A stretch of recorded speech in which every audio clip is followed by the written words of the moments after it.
Saya akan menjelaskan materi tentang perkembangan psikologi manusia. Nah, apa itu psikososial? Nah, psikososial adalah istilah yang menghubungkan dua aspek penting dalam kehidupan manusia. Nah, ya, terbagi dua, yaitu psikologis yang berarti kejiwaan dan sosial yang berarti hubungan dengan lingkungan dan orang lain. Nah, dengan kata lain, psikososial mengacu pada interaksi antara faktor-faktor psikologis dalam diri individu seperti emosi, kepribadian, dan motivasi dengan faktor sosial seperti keluarga, teman, budaya, dan masyarakat. 8 tahap perkembangan psikososial menurut Erik Erikson.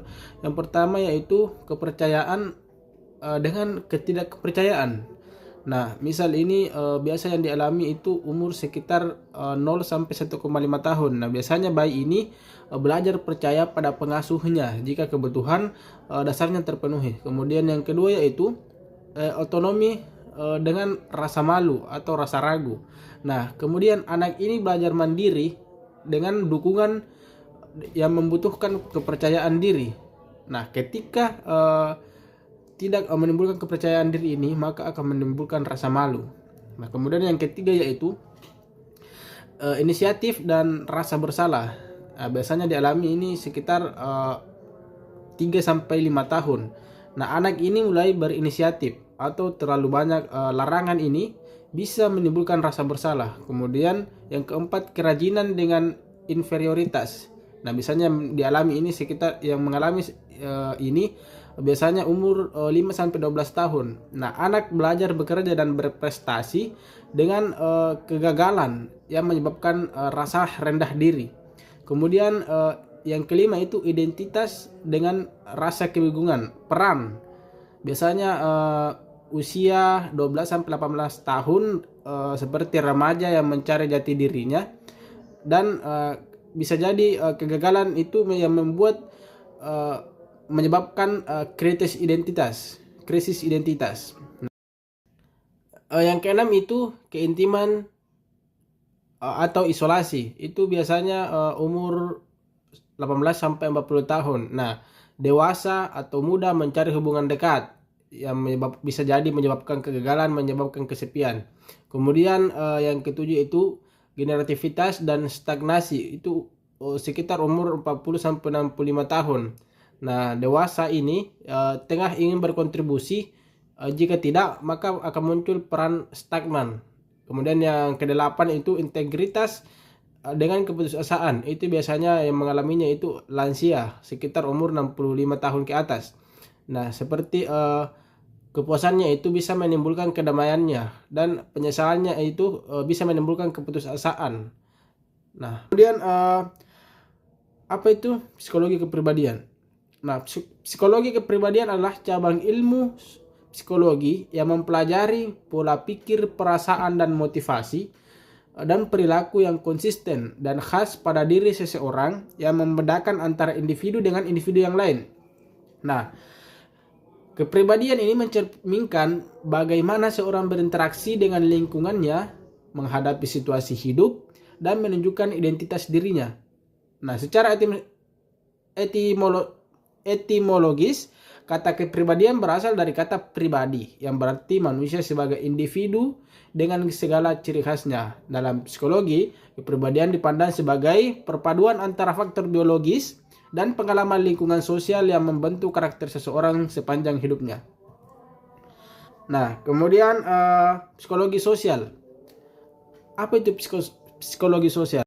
Nah, psikologi sosial adalah cabang ilmu psikologi yang mempelajari bagaimana pikiran, perasaan, dan perilaku individu dipengaruhi oleh kehadiran atau tindakan maupun harapan dari orang lain.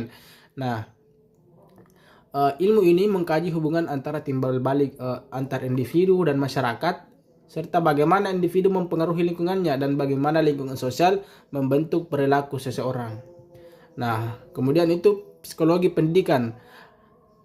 Apa itu psikologi pendidikan? Nah, psikologi pendidikan adalah cabang ilmu psikologi yang mempelajari proses belajar, perilaku peserta didik, serta penerapan prinsip-prinsip psikologi dalam konteks pendidikan dan pembelajaran. Nah, tujuan utama dari guru, siswa, dan pihak sekolah memahami bagaimana manusia belajar, berkembang, dan berinteraksi dalam lingkungan pendidikan. Nah, dengan kata lain, psikologi pendidikan ini berfokus pada pemahaman terhadap proses mental dan perilaku yang terjadi dalam kegiatan proses belajar mengajar. Nah, kemudian psikopatologi. Psikopatologi. Nah, psikopatologi merupakan cabang psikologi yang mempelajari keadaan psikis atau mental yang tidak normal atau abnormal. Nah, bidang ini berfokus pada pemahaman mengenai penyebab, gejala, dan cara penanganan gangguan kejiwaan yang dialami oleh manusia. Nah, seperti depresi, kecemasan, gangguan kepribadian, dan skizofrenia. Nah, psikologi berperan penting dalam membantu individu mengenali dan mengatasi gangguan mental agar dapat kembali berfungsi secara sehat dan dalam kehidupan sehari-hari. Kemudian selanjutnya, psikologi kriminal. Nah, apa itu psikologi kriminal? Nah, psikologi kriminal adalah cabang psikologi yang meneliti perilaku manusia yang berkaitan dengan kejahatan atau tindakan kriminal. Nah, ilmu ini mempelajari faktor-faktor psikologis yang menyebabkan seseorang melakukan tindakan kejahatan, seperti dorongan emosional, lingkungan sosial, kepribadian, maupun kondisi mental tertentu. Nah, psikologi kriminal ini berperan penting dalam memahami motif dan pola pikir perilaku kejahatan. Nah, cabang ini berkaitan erat dengan psikologi forensik yang diterapkan di lingkungan peradilan seperti kepolisian dan lembaga masyarakat. Nah, yang terakhir yaitu psikologi industri. Nah, psikologi industri dan organisasi merupakan cabang psikologi yang mempelajari perilaku manusia di lingkungan bekerja dan perusahaan. Nah, ini biasanya berfokus pada upaya peningkatan kinerja atau produktivitas serta kesejahteraan karyawan melalui pengelolaan sumber daya manusia yang efektif.